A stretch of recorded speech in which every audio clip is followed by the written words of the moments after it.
ప్రభు పేట మీ అందరికి వందనం తెలియజేసుకుంటున్నాం. దేవునికే మహిమ కలుగును గాక. దేవుని మహాకృపను బట్టి మనం ఈరోజు ఈ 3వ భాగంలోకి దేవుడు నడిపించుకుంటున్నారు. మనం ఒక దయచేసి ప్రార్థన చేసుకుని ప్రారంభించుకుంటాం. పరిశుద్ధుడు నమ్మదగిన మా మంచి యేసయ్య, మీకే స్తోత్రం లేదు. మీరు అద్భుతంగా ఆశ్చర్యకార్యం జరిగించి దేవుడు మేమందరం కలిసి మీ మాటలు ధ్యానం చేసుకుంటున్నాం. మీ మాటల ద్వారా మీరే మా అందరితో మాట్లాడమని కోరుచు. ప్రతి ఒక్కరికి మీ మాటలు మీరు అర్థం అవ్వడానికి సహాయం చేయమని కోరుచు. నా ద్వారా మీరే ప్రతి ఒక్కరితో మాట్లాడమని కోరుచు. యేసు నామములో అడిగి వేడుకుంటున్నాం తండ్రి. ఆమేన్. మనం గల్తీయులకు రాసిన పత్రిక 5వ అధ్యాయం 22వ వచనం చూస్తున్నాం. అయితే ఆత్మఫలం లేవనగా ప్రేమ, సంతోషము, సమాధానము, దీర్ఘశాంతము, దయాళుత్వము, మంచితనము, విశ్వాసం, సాత్వికం, ఆశానిగ్రహం. ప్రేమను గురించి, సంతోషం గురించి మనము ముందు 2 పార్ట్స్ లో చూసుకుని ఉంటున్నాము. వాటి కోసం లింక్ కింద డిస్క్రిప్షన్ లో చూడగలరు. ఈరోజు మనం సమాధానం గురించి చూసుకున్నాం. సమాధానం అంటే మనం అంతా ప్రశాంతంగా ఉంటాము, అంటే ఎక్కడ గొడవలు లేకుండా, ఎక్కడ ఇబ్బందులు లేకుండా, ఎక్కడైతే ప్రశాంతంగా ఉంటుందో అది మనం సమాధానంగా ఉన్నాం అనుకుంటాం. మనం దేవునితో ఎల్లప్పుడూ సమాధానం కలిగి ఉండాలి.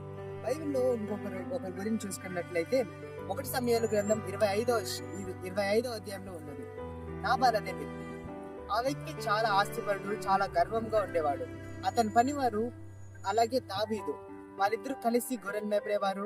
ఒకవేళ నాబాల్ పనివారు ఎక్కడికైనా వెళ్ళి ఉంటే దావీదు ఆ గొర్రెలన్నిటిని చూసుకునేవారు. దావీదు చాలా గొప్పవాడు. ఇంకా అలాగా నాబాలికి ఎంతో సహాయం చేసి ఉంటున్నాడు. ఒకరోజు దావీదుకి చాలా ఆహారం అంటే ఆకలి వేసినప్పుడు నాబాల్ని అడిగి ఉంటున్నారు. మేము మీ గొర్రెలన్నీ మేపి ఉంటున్నాం కదా, మాకు దయచేసి కొంచెం ఆహారం ఇవ్వండి అని రిక్వెస్ట్ చేసినప్పటికీ నాబాల్ తన గర్వం చేత అతనికి ఆహారం ఇవ్వలేదు. తర్వాత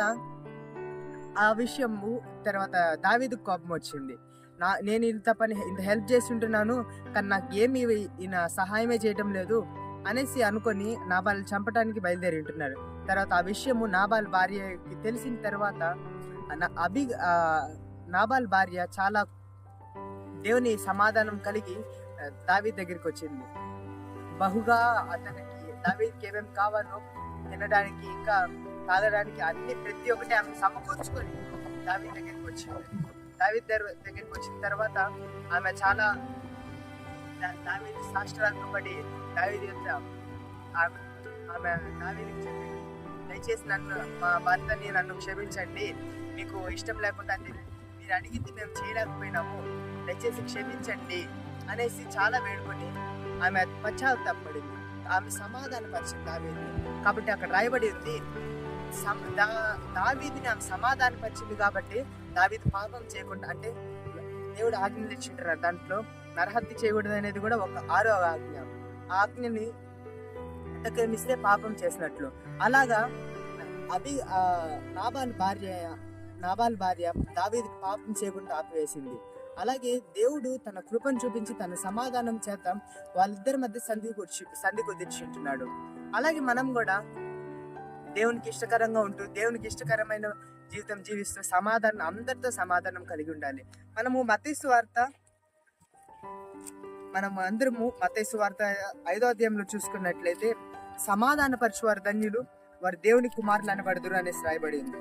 ఇక్కడ ఇలా ఎందుకు రాయబడి, మనం దేవుని కుమారులు అవ్వాలంటే మనం అందరితో సమాధానం కలిగి ఉండాలి. ఒకవేళ ఎవరైనా కొట్లాడుకుంటా ఉన్నా, గొడవ పడతా ఉన్నా, వాళ్ళ సమస్యలతో ఉన్నా, ఇబ్బందులతో ఉన్నా మనము వాళ్ళకి మంచి మాటలు చెప్పి వాళ్ళని ఆదరించాలి. వాళ్ళు ఒకవేళ గొడవ పడుతుంటే, కొట్టుకుంటూ ఉంటే వాళ్ళందరినీ ఆపాలి, సమాధానపరచాలి. అప్పుడు మనం దేవుని కుమారులు అనబడతాము. ఈ సమాధానం ఎంత గొప్ప ఆధిక్యత కలిగి ఉంటుంది. కాబట్టి మనం అందరం కూడా దేవుని సమాధానం కలిగి ఉండాలి. దేవుని నామం మీ అందరికి వందనములు ప్రేయర్ చేసుకుందాం. గొప్పవాడ పరిశుద్ధుడా, మీకే స్తోత్రం లేసే. ఇంతవరకు మీ సమాధానం గురించి మేము మాట్లాడుకోవడానికి మీరే సహాయం చేస్తుండడానికి మీకే స్తోత్రం చెల్లిస్తుంటున్నాం వేసే. మీ సమాధానం మనందరిలో నింపండి వేసే.